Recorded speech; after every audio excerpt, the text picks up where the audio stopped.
It had started like any other mission. A ruined temple, an old legend, a retrieval task. Ino barely remembered what had happened inside. One moment, she was reaching for the scroll. The next, she was gasping for air outside the temple, the morning sun burning her skin. Something was wrong. Her body felt too light, her limbs too fluid, too graceful. Her skin tingled, hyper-aware of the warmth of life surrounding her. The scent of the world had changed, sweeter, deeper. She could hear the heartbeats of her teammates, could feel the blood rushing beneath their skin.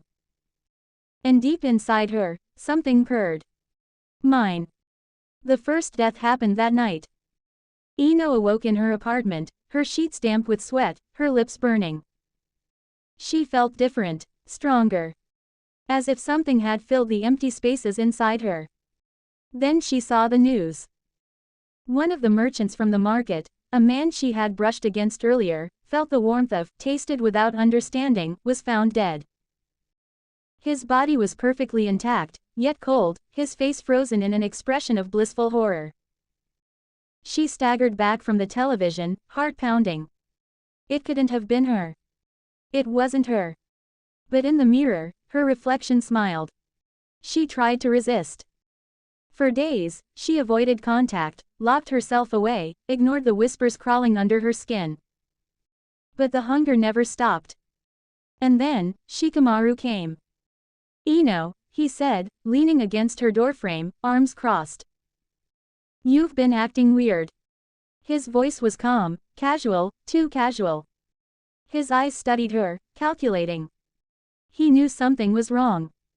Something inside her snapped. Her body moved before she could stop it. 1 second, she was standing in her doorway. The next, her fingers were gripping his collar, her lips against his. He gasped. His body stiffened. Then, he shuddered. She felt it, the rush, the flood of energy pouring into her, his chakra, his life force, his soul. It was intoxicating, better than any jutsu, better than anything she had ever felt. Shikamaru's hands trembled against her shoulders. His breath hitched. Then, his body collapsed. Lifeless. Drained. Her best friend. And she had killed him. She wanted to flee. She desperately wanted to flee. But Konoha was a village full of life, so much warmth, so much energy. She tried to stop. She tried. But the hunger owned her now. She moved through the village like a shadow, her hands brushing against strangers, her lips parting in whispers. Every touch, every stolen moment, every taste fed the thing inside her. A merchant gasping for breath. A shinobi falling to his knees. A medic nin clutching her chest, eyes rolling back. They died one by one, bodies found in alleyways, homes, even the hospital. No marks, no wounds, only that expression, ecstasy and terror frozen in death.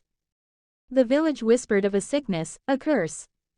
The Hokage ordered an investigation. But it was already too late. By the time they realized, she was unstoppable. Kakashi was the first to find her. His eyes burned, his kunai flashing as he lunged. But she was faster, stronger. She kissed him before he could blink. The legendary shinobi gasped, his knees buckling, the life draining from his body in an instant. The copy ninja, the sixth Hokage, collapsed at her feet, cold and lifeless. Then came the others. Enko, gone. Kiba, gone. Hinata, Sakura, Sai. All gone. And still, she hungered. When Naruto returned from his mission, he found the streets silent. Doors left ajar, lanterns still burning. And bodies, so many bodies.